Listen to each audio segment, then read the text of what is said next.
Welcome to YouTube channel Bichi Penka Blog. মই বৰ্তমান উপস্থিত আছো লিডু ভান্তে বাবা মন্দিৰত আৰু তাৰে কিছু দৃশ্য আপোনালোকক দেখাবৰ কাৰণে চেষ্টা কৰিম।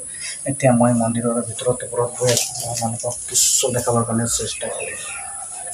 আপোনালোকে চাব পাৰে মন্দিৰ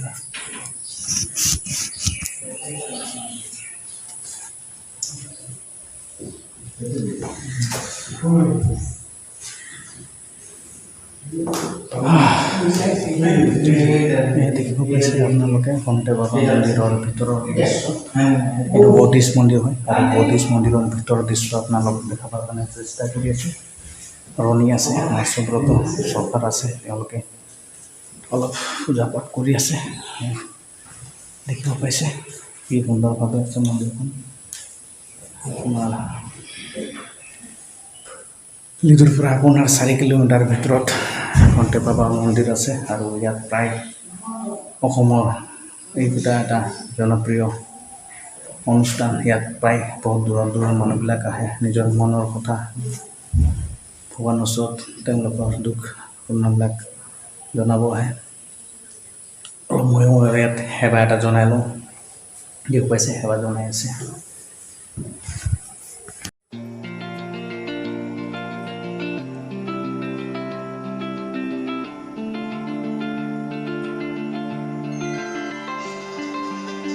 We lost our minds in the darkness of night. We live to die. We lose our souls every day.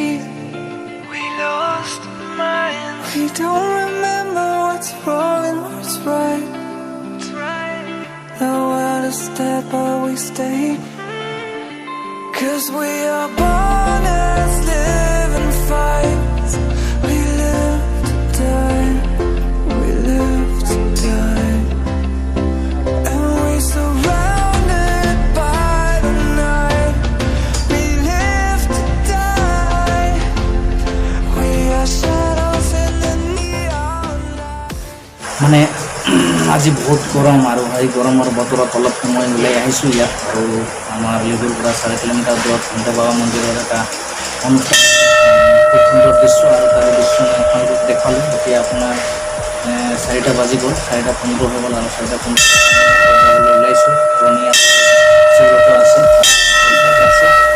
বিশেষকৈ এই মন্দিৰখনত প্ৰায় 60টামান কুকুৰ আছে আৰু খুব কুকুৰবিলাকে কোনো একো উৎপাত নকৰে। তেওঁলোকে নিজৰ এই মন্দিৰখনতে তেওঁলোকে থাকে আৰু সুন্দৰকৈ তেওঁলোকে থাকে আৰু সুন্দৰকৈ তেওঁলোকে নিজৰ ডিউটি কৰে আৰু দেখিব পাইছে ইমানকেইটা কুকুৰ আছে। একদম দেখিলেই ভয় লগা আপোনাৰ এককাল কুকুৰ আছে আপোনাৰ। সেইকাৰণে ইয়াৰ পৰা বহুত সাৱধানভাৱে যাব লাগিব। মই গৈ আছোঁ এতিয়া, আপোনালোকে চাব পাৰে।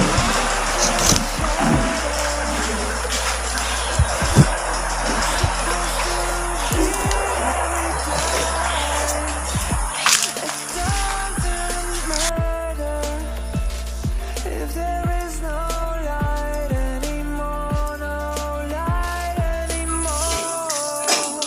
'Cause we are born. এইটো এটা জিৰণি চৰা ৰণী আছে মোৰ লগত। ৰণীক আহিছোঁ। কেনেকুৱা লাগিলে তোমাক এই মন্দিৰটো আহি পেলাই? ভালেই লাগিলে। প্ৰথমবাৰ অহা হৈছে এনেকুৱা মন্দিৰ। অসমৰ এটা জনপ্ৰিয় আমাৰ তিনিচুকীয়া জিলাৰ মাৰ্ঘেটা চাব ডিভিজনৰ এইটো এটা পৰ্যটনথলী বুলিয়ে ক'ব পৰা যায়। হয় হয়। বাহিৰৰ পৰাও পৰ্যটকসকল আহে সম্ভৱ ইয়ালৈ চাবলৈ।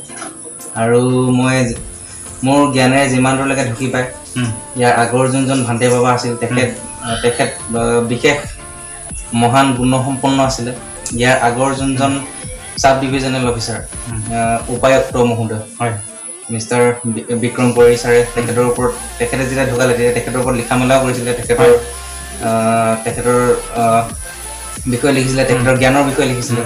তো তেখেতৰ লিখনিৰ পৰাই মই গম পাইছোঁ যে তেওঁ এজন বিদ্বান পুৰুষ আছিলে। তেখেতৰ ওচৰলৈ প্ৰায় ভালেসংখ্যক মানুহ আহে, তেখেতৰ পৰা আশীৰ্বাদ ল'বলৈ আহে। জীৱনত যদি কিবা অসুবিধাৰ সন্মুখীন হয় তেতিয়াহ'লে সেই অসুবিধাৰ মুখামুখি কেনেদৰে কৰিব তাৰ বিষয়ে জানিবলৈ আহে। নানা ধৰণৰ সমস্যাৰ সন্মুখীন হ'লে সমস্যাবিলাক কেনেদৰে মোকাবিলা কৰিব তাৰ বিষয়ে জ্ঞান ল'বলৈ ভূদেৱ বাবাৰ আশীৰ্বাদ ল'বলৈ আগতে মানুহবিলাক আহিছিলে আৰু এতিয়াও আহে তো তেখেতৰ আত্মা ইয়াত এতিয়াও আছে আৰু তেখেতে সকলোকে আশীৰ্বাদ কৰি আছে বুলি ভাবোঁ আৰু অসমৰ যিহেতুকে অসমৰ মানে কি মাৰ্ঘেৰিটা চাব ডিভিজনৰ এইটো এটা বিশেষ এটা পৰ্যটনস্থলী হিচাপেই বৰ্তমান সময়লৈকে জনপ্ৰিয় হৈ আছে তো ইমানেই আৰু দেখিলে আপোনালোকক মই আমাৰ ডিউটিৰ পৰা কমেও 4-5 কিলোমিটাৰ দূৰত এইটো ঘণ্টেশ্বৰ বাবা মন্দিৰ আছে আপোনালোকক মই সম্পূৰ্ণ দৃশ্য দেখালোঁ আৰু আপোনালোকে ইয়াত আহিব ধুনীয়াকৈ আৰু এইটো ইয়াত আহিলে আপোনালোকৰ মনবিলাক খুব শান্তিত থাকিব আৰু তাৰে দৃশ্য দেখালোঁ এতিয়া আমি ইয়াৰ পৰা যাব লাগিব 4:30 হৈ গ'ল আজিতে ভিডিঅ'টো ইয়াতে সমাপ্ত কৰিছোঁ ধন্যবাদ ঠিক আছে